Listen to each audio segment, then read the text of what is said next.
Quando Jesus disse àquela jovem mulher da cidade de Siquém, em Samaria, conforme a gente lê no Evangelho de João, no capítulo 4, que o lugar de se adorar transcendia agora a qualquer geografia, de qualquer natureza. Ele estava dizendo algo que, para o homem antigo, muito mais seriamente do que para a maioria de nós, tinha uma força esmagadora, embora para muitos de nós que ficamos viciados em religião e em doutrinação religiosa, o que ele tenha dito há 2000 anos atrás continue sem ser ainda a tranquilidade e a garantia dos nossos corações e mentes no que diz respeito a andar com Deus, crer em Deus e viver a Deus.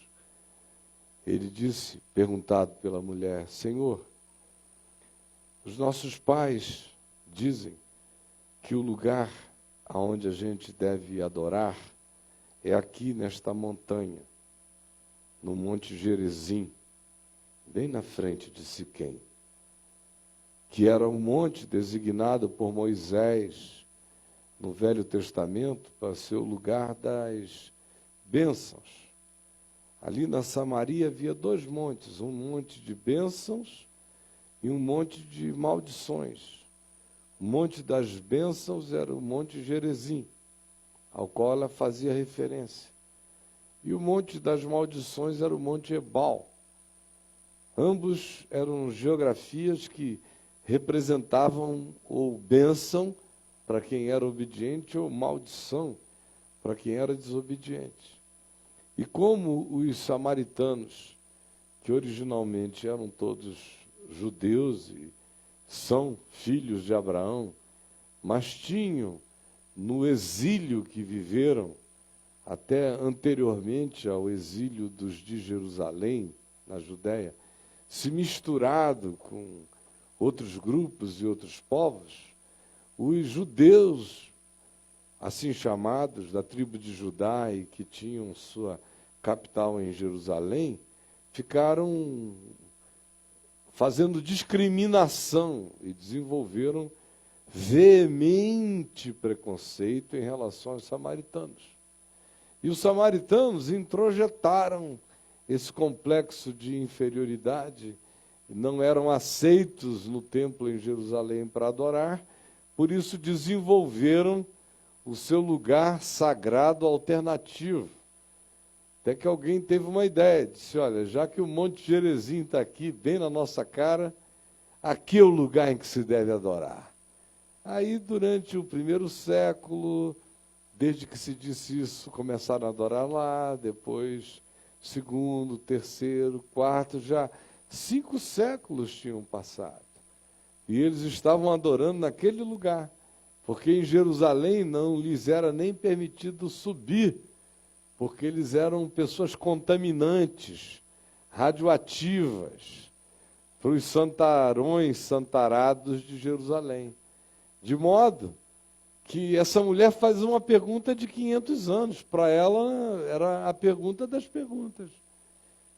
Olha, o senhor é judeu, não é? Porque ela identificava Jesus não como um samaritano.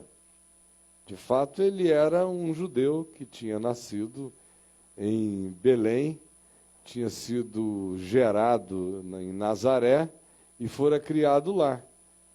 Filho de pai e mãe judaicos e não samaritanos. A mulher identificou nele um judeu da Galiléia, com um sotaque do norte, mas judeu. E fez essa pergunta, olha, e aqui é assim que se diz. Para nós, o lugar onde a gente adora é aqui no Monte Gerizim, é o lugar das bênçãos. Mas vocês, os judeus, dizem que o lugar certo, com CEP e tudo, de adoração de Deus, o lugar que Deus reconhece mesmo, é o Monte de Sião, em Jerusalém, e a edificação do templo. Primeiro Salomão fez, destruíram, mas foi reerguido nos dias de Esdras e Neemias pequenininho, mas Herodes o Grande foi lá e o fez ficar enorme, glorioso e grandioso, no mesmo lugar, naquela plataforma erguida por Salomão. Lá é o lugar que vocês dizem que se deve adorar, porque Deus mora naquela casa. É a casa de Deus, o lugar onde Deus mora. Deus mora. E vós, perguntou ela, que dizeis? O que tu me dizes? É lá ou é aqui? Onde é que Deus mora? Mora em que tradição? Mora em que residência? Mora em relação a quem eventualmente esteja mais certo? Onde é que ele mora? Onde é o lugar que ele disse é aqui que eu moro? Onde a gente o acha com certeza? É em Jerusalém esse lugar ou é aqui, no Monte Gerizim? E Jesus disse, mulher, vem a hora. Vem a hora. E já chegou. Já está presente aqui. Em que os verdadeiros adoradores adorarão ao Pai, não neste monte, nem na casa de Deus, assim chamada em Jerusalém, mas adorarão ao Pai em espírito e em verdade. Em espírito,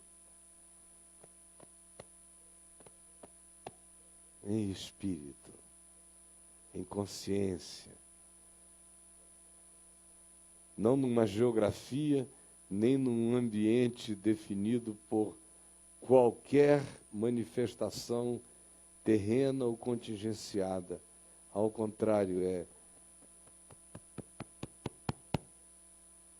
é em vocês, é em espírito e é em verdade, é com toda a sinceridade, toda a transparência de ser, porque são esses os que Deus procura, esses os que o Pai, ele diz, esses são os que o Pai procura para seus adoradores.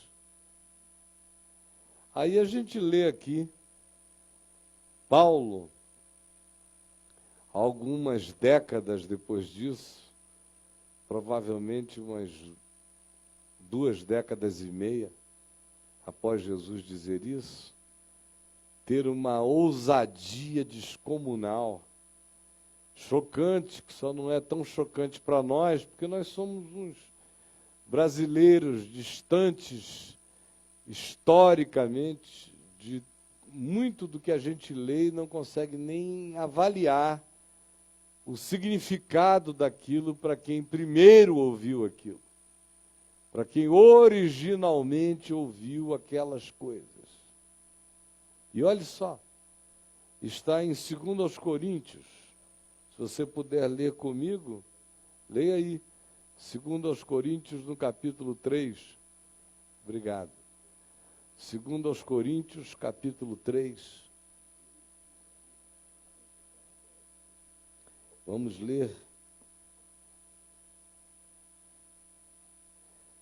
A gente pode começar, inclusive, em 2 Coríntios, no capítulo 2, no verso 14, que diz, graças, porém, a Deus, apesar das nossas inseguranças, ele diz, no verso 13, da falta de tranquilidade, muitas vezes até no espírito, graças a Deus que a ação de Deus não está circunscrita à nossa relatividade, porque Ele sempre nos conduz em triunfo, e por meio de nós manifesta em todo lugar onde a gente seja, onde a gente esteja, onde a gente vá, em todo lugar. Olha a diferença do... É neste monte ou é em Jerusalém? Jesus disse, em todo lugar. E Paulo repete, em todo lugar, ele manifesta a fragrância do seu conhecimento, naqueles que o discerniram em espírito e em verdade. Porque nós somos para com Deus o bom perfume de Cristo, tanto nos que são salvos como nos que se perdem. Para com estes, os que se perdem, os que fecham o coração deliberadamente contra o Evangelho, depois a gente vai ver quem são esses que deliberadamente fazem isso. São religiosos, moralistas, fechados, pedrados. Tanto nesses, nosso perfume é sentido como um cheiro, uma fragrância, que provoca neles a sensação de morte, porque é o cheiro deles mesmos, da morte, que os incomoda. Não que nós cheiremos a morte, é que o nosso cheiro de vida contrasta com o cheiro de morte que carregam na alma. Para com outros, para com os que creem, para com os que acolhem a palavra, nós somos aroma de vida para a vida. E nenhum de nós é suficiente para estas coisas. Somos? Claro que não. Porque nós não vivemos como tantos outros, mercadejando nem vendendo a palavra de Deus.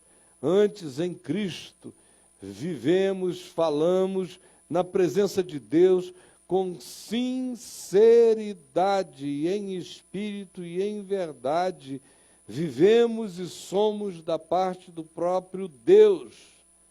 Por isso, apesar da nossa relatividade, a gente carrega cheiro de Deus.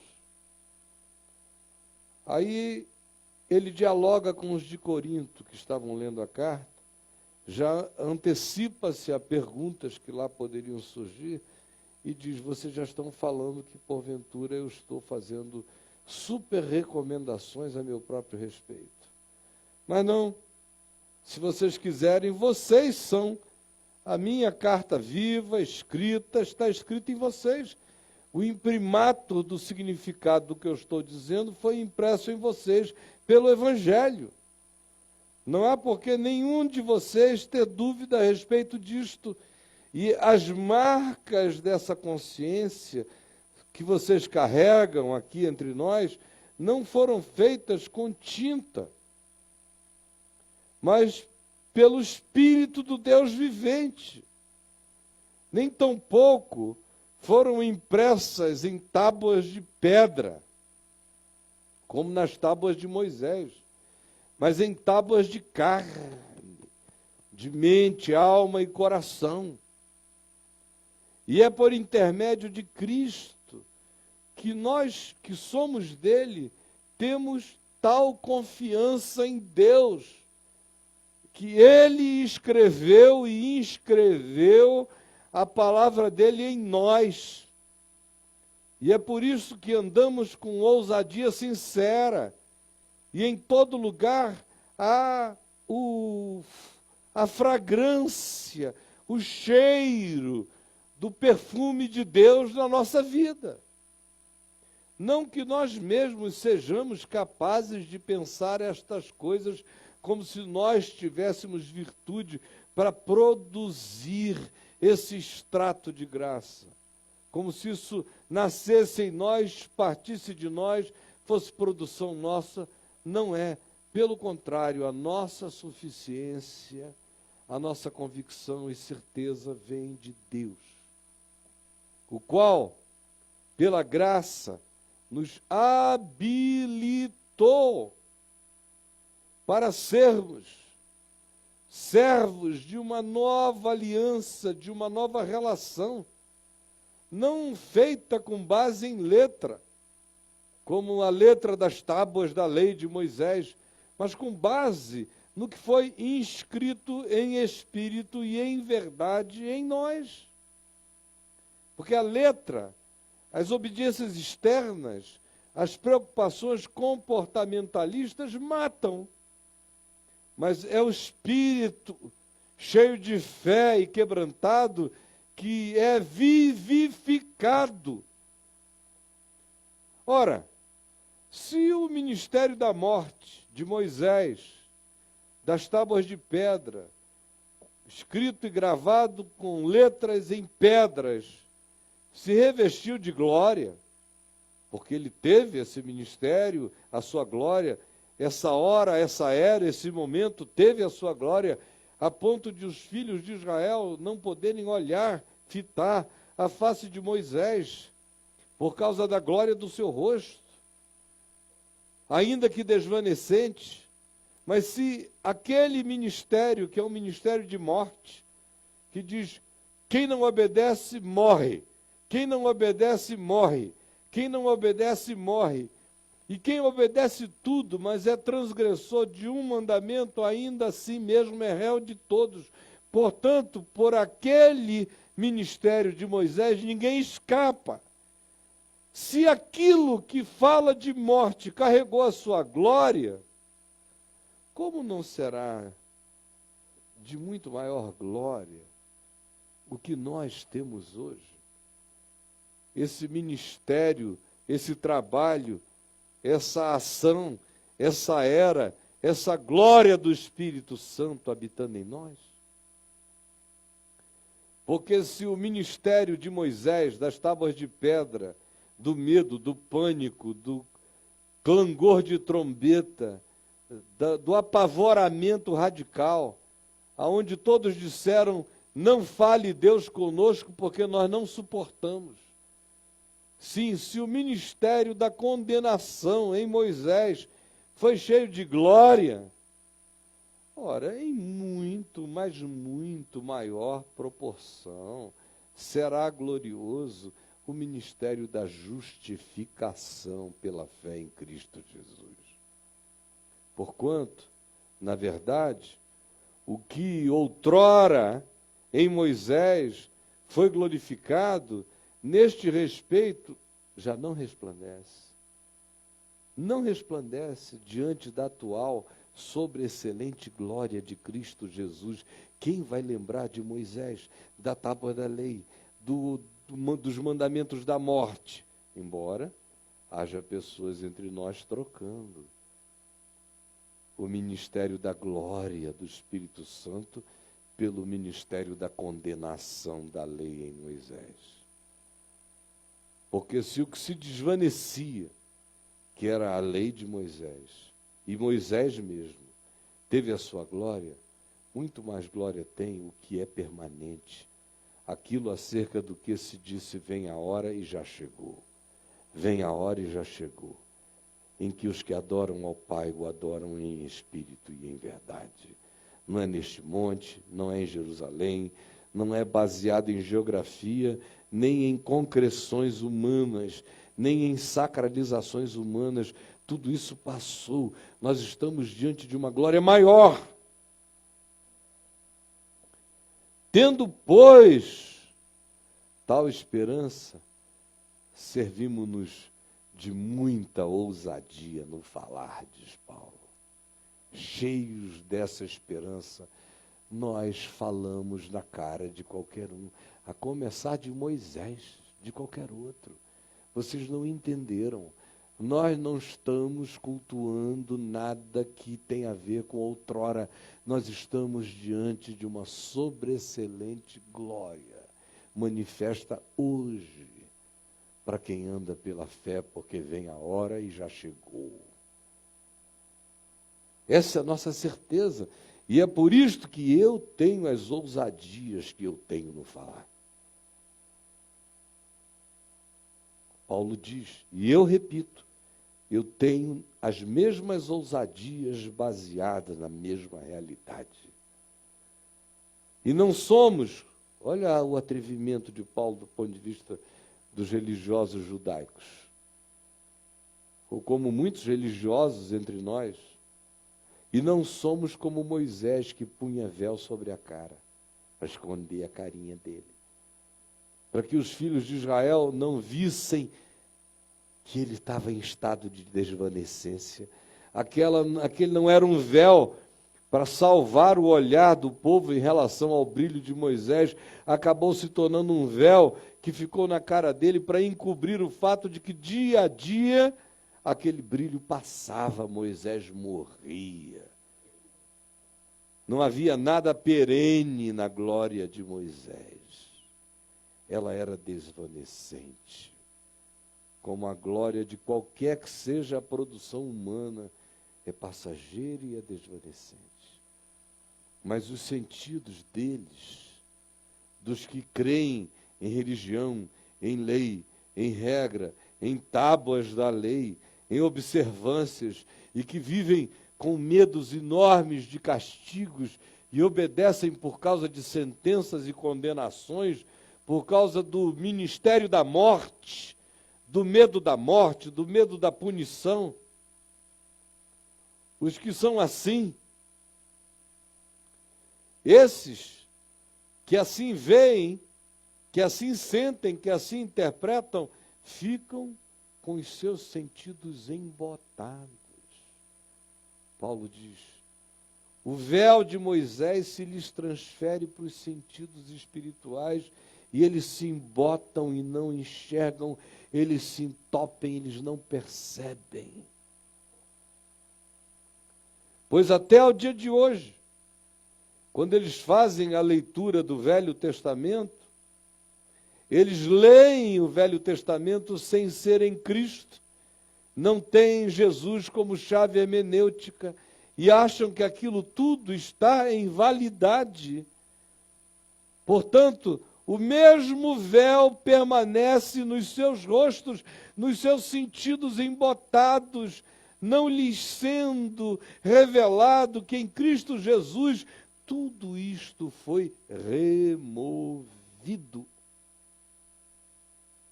Ao contrário, até hoje, quando o Velho Testamento é lido por quem não lê a Bíblia a partir de Jesus, tendo Jesus como chave única de interpretação, sabendo que palavra de Deus é Jesus o Cristo, e que só é palavra de Deus vale daquilo que Jesus ensinou e viveu, e nos mandou praticar, tudo mais morreu. Até hoje, quem não vê assim, quem não entende assim, quando lê o Velho Testamento, saiba, o mesmo véu está posto sobre os seus corações. Por isso, a palavra do Evangelho lhes soa como um escândalo. Até hoje. Quando, porém, algum deles se converte de fato ao Senhor, a Jesus, ao Evangelho, à palavra, à cruz, ao fato de que está consumado, o véu lhes é retirado. E eles veem, e os sentidos se desentopem. E o Espírito Santo lhes traz a certeza de que eles têm total liberdade para andarem com Deus, para se aproximarem de Deus, para se trazerem íntegros em espírito e em verdade, sinceramente diante de Deus, sem nenhuma forma de dissimulação, como Paulo já tinha dito antes, com sinceridade e da parte do próprio Deus. Ora, e todos nós, os que assim cremos, que deixamos de lado Moisés com suas tábuas, a salvação pela lei, ou as crenças de que a palavra de Deus reside entre uma capa e outra capa do livro chamado Bíblia, e queremos fazer uma conciliação absoluta de tudo. Quem quer que assim viva, continua com um véu na cara e os sentidos embotados e não entende nada até que se converta ao fato de que Cristo é tudo. E que nele tudo está consumado. E que ele, ressuscitado de entre os mortos, mostrou aos seus discípulos tudo o que a seu respeito constava na lei de Moisés, nos salmos e nos profetas, mas mostrou-lhes apenas o que a seu respeito constava, porque o que não é a seu respeito, morreu. E se não morrer, vira um véu de incapacidade de entendimento dos nossos sentidos e nas nossas percepções. E nos tira a liberdade de ser, e nos arranca a sinceridade de ser. Mas os que creem não temem e se apresentam diante de Deus com total liberdade, em espírito e em verdade, sem nenhum véu de insinceridade, mas com a cara de fora. Eu sou um flagrante diante do meu Pai. Eu me aproximo dele com essa convicção, com esse acolhimento, com essa certeza de que nele eu estou já incluído e que não há nenhuma condenação para os que estão em Cristo Jesus, o nosso Senhor. E todos nós, com o rosto desvendado, sem venda, sem véu, sem nada se interpondo entre nós e o nosso próximo, sem nada se interpondo entre nós e o nosso Pai, nós nos aproximamos dele, com o rosto descoberto, contemplando hoje a face de Deus como por espelho, porque ainda não a vemos diretamente, mas nós temos o reflexo da imagem de Deus, do sentido de Deus, porque Jesus é a expressão exata do ser de Deus, e foi Ele quem disse: quem me vê a mim, vê ao Pai. Mas ainda que como por espelho, nós contemplamos, eu contemplo agora a glória do Senhor todos os dias. Eu vejo a glória do Senhor. A glória do Senhor é Cristo. A glória do Senhor é quem eu serei conforme Cristo. Eu vejo a minha glória. Vejo a minha glória na terra, aqui hoje. Cada dia que eu me torne mais parecido com Jesus, um pouquinho mais glorioso eu me torne. Cada dia que o entendimento dele me possua, mais glorioso eu me torno. Cada dia em que a obediência a ele se torne para mim mais simples, leve e desembaraçada, mais a glória dele em mim se manifesta. Quanto dia e cada dia que mais singelo e simplesmente eu tão somente ame, mais a glória dele em mim se manifesta. De dia em dia, de glória em glória, eu vejo o reflexo de quem eu serei ainda na terra. Eu estou caminhando para me tornar um velhinho parecidinho com Jesus. Todos os dias eu quero um pouco mais. E vai chegar aquele dia em que nós nos encontraremos para além do aqui e do agora, e vocês vão olhar para mim, vocês vão dizer: Caio, você ficou igualzinho ao ressuscitado. Glorioso e lindo. Porque o meu destino é ficar a cara de Deus em Cristo Jesus, o meu Senhor. E começa aqui, de dia em dia, sem dissimulação, sem tapeação, sem engano, sem mentira, olhando para Ele, para Jesus, conforme o Evangelho, conforme a palavra, e o mandamento dele, que é: amai-vos uns aos outros como eu vos amei. Vendo como ele aplica a sua palavra, a sua boa nova, a todos os encontros humanos, e com ele aprendendo, eu sou transformado de glória em glória na sua própria imagem. E vou sendo alterado de dentro para fora por ele, sem dissimulação, cada vez mais explícito, cada vez mais franco, cada vez mais eu mesmo, cada vez mais ele em mim. Pelo que, tendo em nós este poder, segundo a misericórdia que nos foi feita, portanto, não desfalecemos, nem voltamos atrás. Pelo contrário, rejeitamos as coisas que por vergonhosas se ocultam.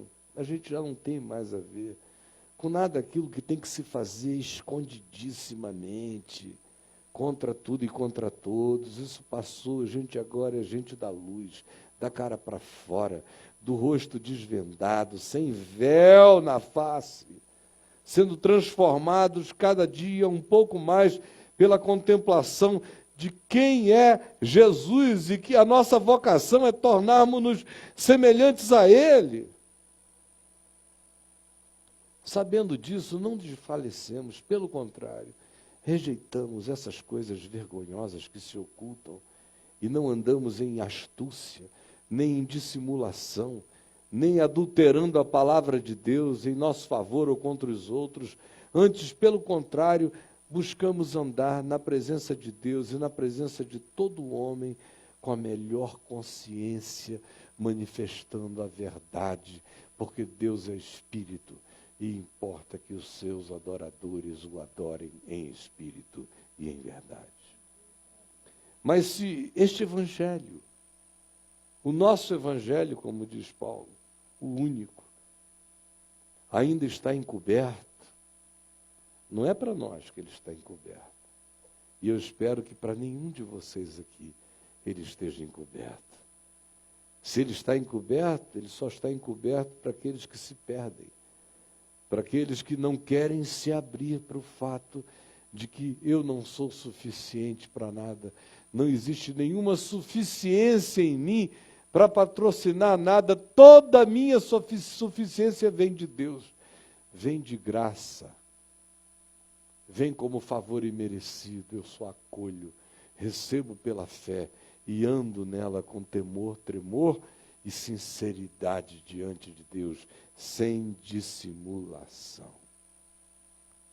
Mas esses, para quem o Evangelho, por exemplo, isso mesmo que eu estou pregando aqui, que para vocês não é um escândalo, para alguns outros é um choque, é escandaloso. O Caio está dizendo que Moisés morreu com a sua lei, a lei de Moisés morreu com Moisés, porque se alguém está em Cristo é nova criatura, e o fim da lei é Cristo para a justiça de todo aquele que crê. Que escândalo! Quem quer que assim não enxergue, é porque o Deus deste século cegou o entendimento dos que não creem que está consumado, que está tudo feito, que o escrito de dívida que constava contra nós, cheios de ordenanças que nos eram prejudiciais, foi rasgado e encravado na cruz. Mas quando a gente não crê assim, o príncipe, o Deus deste século, o diabo, cega o nosso entendimento para impedir que resplandeça na nossa consciência a luz do Evangelho da glória de Cristo, o qual é a perfeita imagem de Deus e é o desafio para que eu ande e me torne naquele sentido. E o assimile e o absorva. E vai me tornando dia a dia, aqui na terra, parecido com Ele, até aquele dia em que eu serei como Ele é, absolutamente. Porque não nos pregamos a nós mesmos, nem estamos nos oferecendo como referência para nada. Nós só estamos dizendo é que essa graça tem se cumprido na nossa vida pela fé. Esta graça tem se cumprido na nossa vida pela fé. Embora nós sejamos pessoas vindas de uma situação caótica, nós sofremos um regênesis. Estávamos sem forma e vazios, mas a palavra do Espírito, a palavra do Evangelho nos atingiu.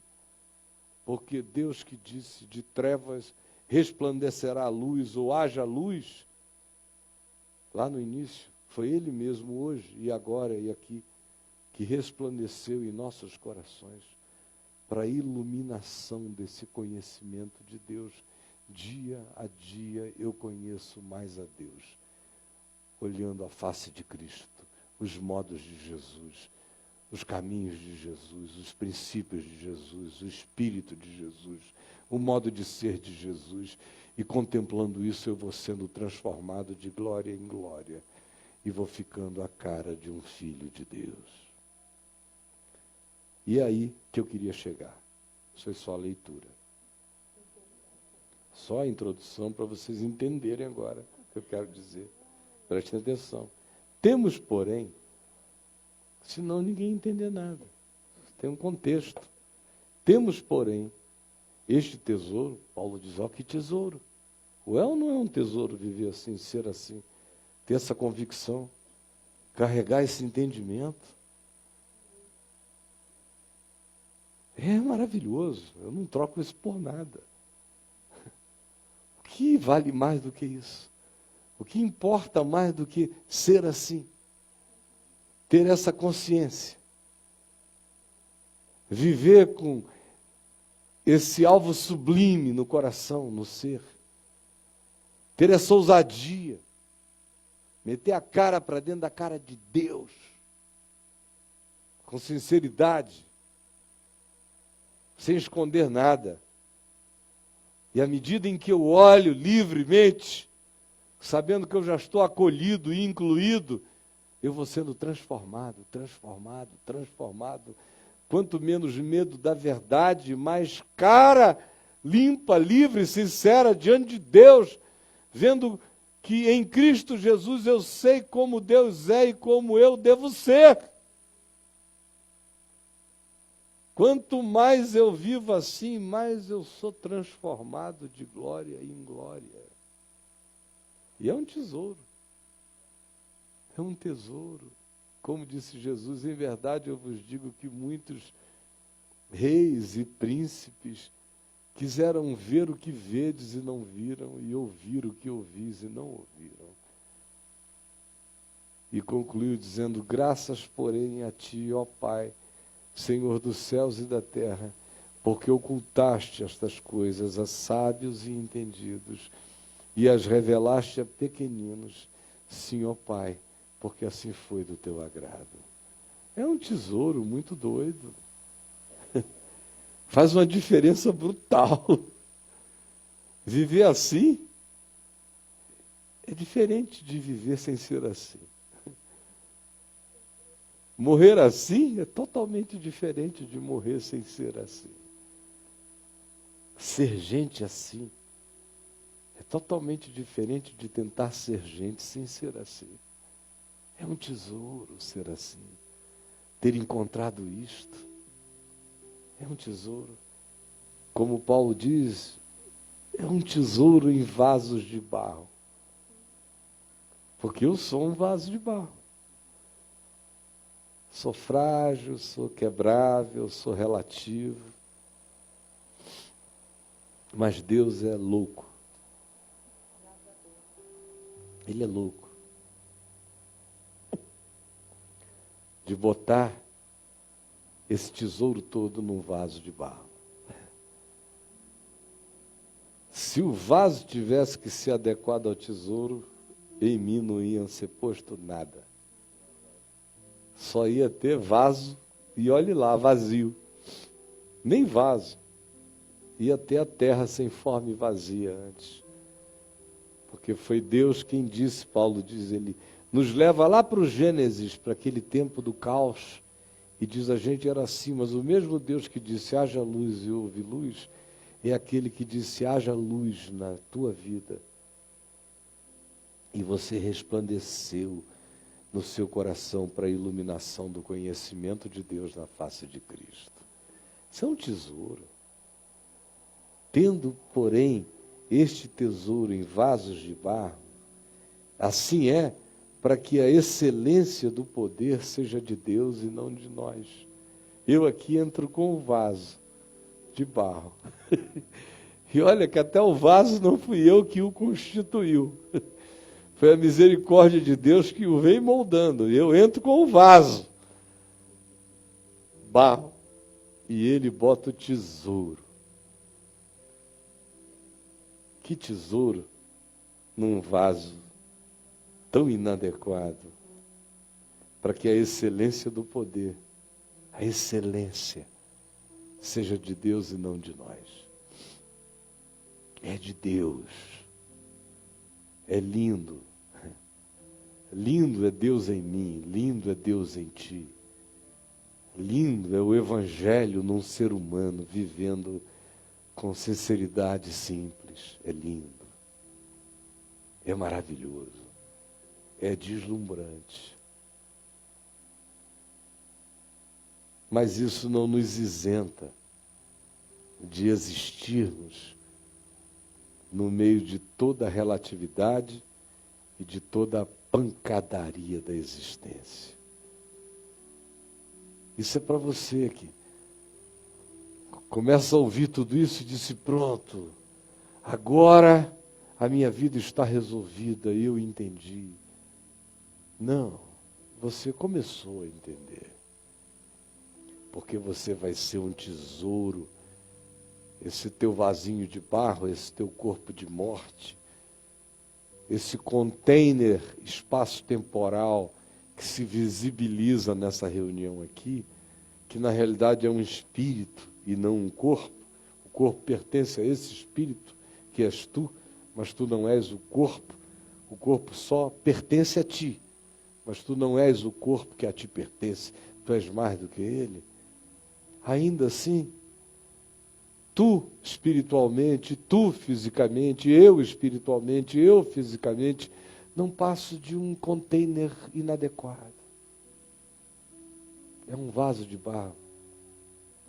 E que vai conhecer todas as relatividades da presente ordem de coisas. Não é porque essa glória habita meu coração que eu serei poupado de qualquer coisa neste mundo. Não é. E Paulo diz, temos, porém, este tesouro em vasos de barro, para que a excelência do poder seja de Deus e não de nós. Em tudo somos atribulados. Em tudo. Tribulação de todo tipo.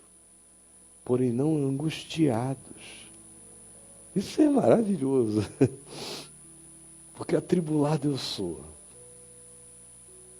Mas quando eu sei que eu sou habitado por esse tesouro, e que eu estou sendo transformado dia a dia, olhando para a cara de Deus em Cristo, e que o sentido do meu ser está posto, ainda que atribulado, eu não sou angustiado, não sofrerei de angústias essenciais. Perplexo, muitas vezes estarei, mas não desanimado. Às vezes chocado, mas não desistirei. Perseguido, muitas vezes. Perseguição maior, menor, dentro de casa, fora de casa, em qualquer lugar, perseguido. Compreendido, não compreendido. Faz parte, porém nunca desamparado. Ainda que meu pai e minha mãe me desamparem, o Senhor me acolherá. Nunca desamparado. Abatido, muitas vezes, porém não destruído. Quantas vezes eu já estive abatido, mas olha eu aqui, eu não fui destruído, e nem serei, e caminharei, e nada me destruirá, em nome de Jesus. Levando sempre no corpo o morrer de Jesus, as fraquezas de Jesus, para que também a sua vida se manifeste no meu corpo, na minha existência. Entre o berço e a sepultura eu seja uma manifestação do poder de Jesus, vivo em mim, apesar de todas as relatividades. Porque nós que vivemos, somos sempre entregues a alguma forma de morte, de relatividade, de tribulação, de perplexidade, de perseguição, de abatimento. Porém, não angustiados, não desanimados, não destruídos, não desamparados. levando sempre no corpo o morrer de Jesus, para que também a sua vida se manifeste na nossa experiência mortal. De modo que para nós é assim que a experiência desse morrer cotidiano vai operando em nós vida, vida, vida, vida, todo dia. E eu creio em tudo que eu estou dizendo a vocês. Por isso é que eu estou pregando aqui na frente, dando esse testemunho, juntamente com Paulo, dizendo: é assim que a vida no Evangelho acontece. E há um poder de Deus, o mesmo poder que ressuscitou a Jesus, também nos levantará, nos apresentará, e é o mesmo poder que nos mantém hoje, no meio de tudo e de todas as coisas, em estado de caminharmos em triunfo, sempre manifestando em todo lugar o bom perfume de Cristo Jesus. Sabendo nós isso, que todas as coisas existem por amor de nós, para que a graça, multiplicando-se, torne abundantes em nós o espírito de gratidão, e por meio de nós afete a muitos e produza muita gratidão aonde quer que a gente esteja, aonde quer que a gente passe. Por isto, nós não desanimamos. Porque eu sei disso tudo, eu não desanimo.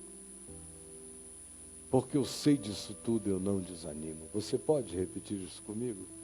Porque eu sei disto tudo, eu não desanimo. Repita mais uma vez. Porque eu sei disto tudo, eu não desanimo. Por isso não desanimamos. Pelo contrário, mesmo que o nosso homem exterior, este homem que vocês veem aqui, olhem para mim, ó, esse homenzinho aqui, se corrompa, adoeça, enfraqueça, se debilite, se corrompa, contudo, o nosso homem interior, esse homem espiritual, esse que adora a Deus em espírito e em verdade, se renova de dia em dia, se renova de dia em dia. Repita isso comigo: por isso não desanimamos. Repita. Pelo contrário, mesmo que o nosso homem exterior se corrompa, contudo o nosso homem interior se renova de dia em dia. Porque a nossa leve e momentânea tribulação produz para nós eterno peso de glória acima de toda comparação. Não atentando nós, por isso, nas coisas imediatas que se veem, e sim, pela fé, olhando nas coisas que se não veem, porque as coisas que se veem são temporais, e graças a Deus passam logo, mas as que se não veem são eternas. Esse é o tesouro que habita essa porcariazinha aqui. Você me vira andando ali, lá vai aquele cara que acredita, que crê naquilo ali. É doido, mas ele crê. Ele crê naquilo ali. Tem esse tesouro habitando esse ser que carrega isso tudo num vaso de barro. Mas ele está habitado por uma glória interminável e crescente, e que vence tribulação, passa e não se angustia, perseguição e não se desalenta, prova as relatividades e não se rende, ao contrário, se renova de dia em dia, na convicção de que será olhando sinceramente para a face de Cristo, que eu serei transformado, assim como estou sendo, de dia em dia na imagem do Senhor, até que aqui, nesse mundo, eu cresça para ficar cada dia mais parecido com Ele, até aquele dia em que eu serei totalmente como Ele. Esta é a glória, esse é o tesouro, ser habitado por essa convicção e andar e provar todo dia essa transformação, embora esse poder habite a relatividade desse serzinho de barro. Mas a excelência do poder de Deus vai se completando todo dia na minha vida e quer se completar na sua. Essa é a nossa riqueza. Qual é a riqueza que você pensa que é sua? É essa. Abrace-a e viva com intensidade. E ande, saia para a rua, para as suas atividades todas, para encarar tudo que vier sabendo, eu sou um vasinho de barro habitado por um tesouro de glória. Por isso não desanimamos, nunca, em tempo algum, mas vamos sendo transformados de glória em glória. Vamos melhorando e ficando dia a dia mais a cara de Jesus na face do coração. Vamos ficar em pé e vamos orar.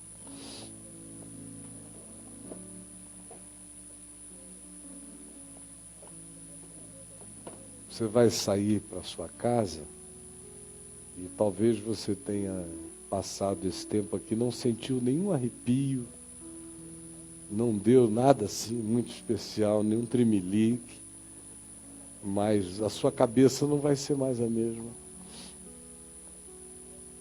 Esse é o poder do Evangelho. Ele não se manifesta necessariamente fazendo a terra tremer, mas incapacitando a gente de viver do mesmo modo para sempre. Uma vez que ele entra, tudo se altera. E você não tem mais retorno. O que foi plantado em você não será arrancado. Nunca mais. E você vai andar dizendo, minha única chance de transformação é contemplando a face de Cristo segundo o Evangelho. É como Jesus que eu tenho que viver. Isso vai crescer em você. Sem medo, sem lei, sem fobia, sem pânico. Vivendo em espírito e em verdade. Adorando a Deus em você, onde Ele habita. Carregando esse tesouro de fé, de glória, de graça. E atravessando os perrengues, as lutas, as relatividades, sem que nenhuma angústia te acachape, nenhum desânimo te pare, nenhuma perplexidade gere estupefação adoecedora. Ao contrário, você passa, você vence, você prossegue, você é fraco, mas você é imbatível em Cristo Jesus. Se esse tesouro de glória crescer na sua consciência, se você, porque crê, confesse, porque creia, viva. E aí tudo mais vai ficando menor. As angústias do tempo presente, as lutas não são para comparar com o eterno peso de glória por vir a ser revelado em você e pela certeza de que você já é a habitação de toda essa maravilha no Espírito Santo.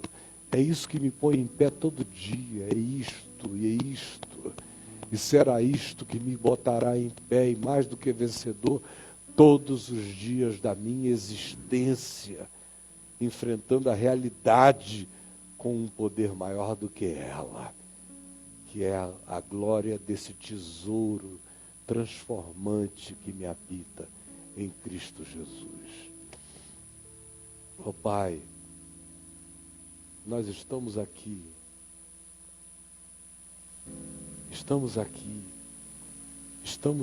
na presença desse que é Espírito e é verdade, na presença de Cristo Jesus, o Senhor, expostos ao Espírito Santo, que nos habita, pedindo que Ele nos transforme, nos mantenha em estado de revolução, que nada pare, e que nenhuma fobia, nenhum medo, nenhuma mentira, nenhuma hipocrisia, nenhuma insinceridade nos faça não botarmos a cara diante da luz. Ao contrário, nós chegamos sem nenhum véu no rosto e botamos quem nós somos na tua presença. Sabemos que nada vem de nós não somos suficientes para nada disso. Essa suficiência vem de Deus, é tua graça, é teu acolhimento, é nesse teu amor que existe essa nossa certeza de total pertencimento, que nos faz chegarmos sem pânico, sem medo, para sermos transformados de glória em glória, como estamos sendo hoje, aqui, agora e no mundo inteiro, meramente pela palavra, pela fé, que vai fazendo apocalipses, vai tirando véus, vai desanuviando, vai esclarecendo, vai clarificando, vai botando espigões para dentro de nós. Muito obrigado por esse tesouro. Eu não tenho como te agradecer ser habitado por tanta riqueza e que não vem de mim, vem da tua bondade. E eu peço que cada um aqui cresça na bendita ambição de ficar cheio de Cristo Jesus, cheio do Espírito de Deus em Cristo, do Espírito da liberdade, do Espírito da glória, do Espírito da vida. Por favor, eu te rogo por cada pessoinha aqui e por cada pessoa em todos os lugares do mundo ouvindo este Evangelho da glória de Deus, que algo se instale neles que ninguém consiga reverter, nunca mais, nunca mais e para sempre. É assim que será. Eu sei que está sendo, em nome de Jesus. Amém.